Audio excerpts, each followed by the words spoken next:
This is a fresh batch of sawdust briquette charcoal just out of the kiln. We are testing its electrical conductivity, ensuring it meets high-quality standards. A Canadian customer has requested 500 tons every month. When properly refined, sawdust charcoal has conductivity, a calorific value over 7,500 kilocalories per kilogram, less than 5% ash and over 85% carbon content. Quality sawdust charcoal refined for excellence. Thì nó bị chắc bị trên ướt. Cùng này xấu này. Cho đây này. Đấy, nó khô. Úi giời. Đấy, Úi giời. đấy. Chui ướt. Nói chung là cùng này chuẩn này.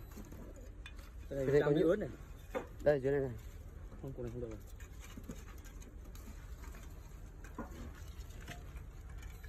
Đấy. Nói chung than này là cũng đạt rồi. Có cô lọc thêm một tí nữa là được.